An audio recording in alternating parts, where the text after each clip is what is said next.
Stella Woods here, and I'd like to share some information with you about the solar eclipse that's hitting the far north Queensland coast of Australia on Wednesday the 14th of November.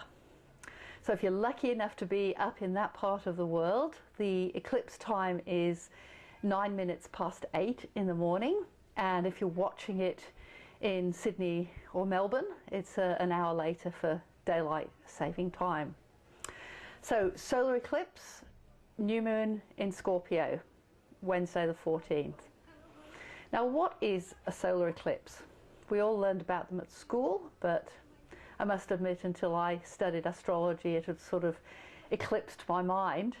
But what happens is at the new moon, twice a year, the moon and the sun line up in such a way that the full moon, or the moon disk rather, blocks out the light of the sun.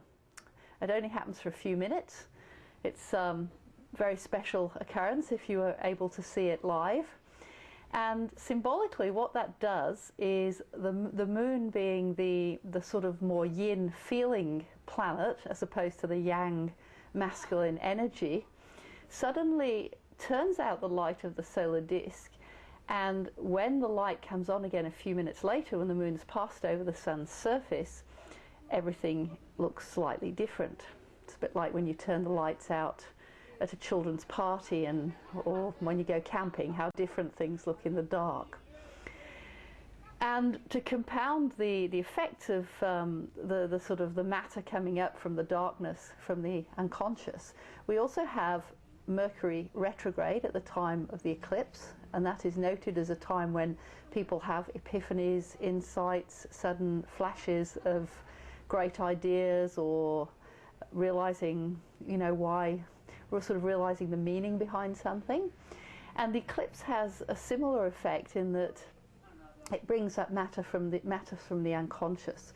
So you'll find around the time of the eclipse people will suddenly start new things, they'll make promises, they'll make commitments, they'll take on some kind of new challenge.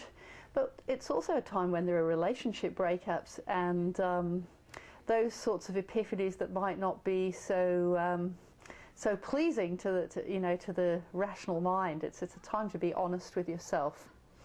Now if we add Scorpio into the mix, Scorpio being the sign of privacy, secrecy, sex, death and rock and roll and all those sorts of things, often the material coming up can be fairly confronting because we're dealing with the dark side of life and some of those less desirable human characteristics like envy, jealousy, competition, the sort of thing.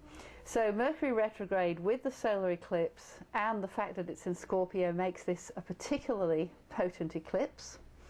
Another thing is the eclipse is conjunct the fixed star Alpha Serpentis, the heart of the serpent, and serpent being female wisdom. Could certainly see some of those sort of gut instincts, female intuition coming out strongly. So a very potent week ahead. Now if you're a Scorpio and you're born between the 9th and the 19th of November, it's going to particularly affect you for the next 6 months. For the rest of us it's going to be powerful, and particularly if you have Scorpio planets in your chart or Taurus planets which the eclipse will trigger off. Scientists have found that at the time of a solar eclipse the electromagnetic field increases at sacred sites. It increases generally, but particularly in those places where the Earth's current is very strong at sacred sites. And if you prefer a more esoteric view of eclipses, the mystery schools in Egypt and ancient Greece believed that at an eclipse a stargate was opened to realms of higher consciousness. So whatever your thing is, enjoy the solar eclipse, 8:09 a.m. Wednesday 14th of November up in Cairns, Australia, or an hour later for those in the daylight saving zone. See you next time.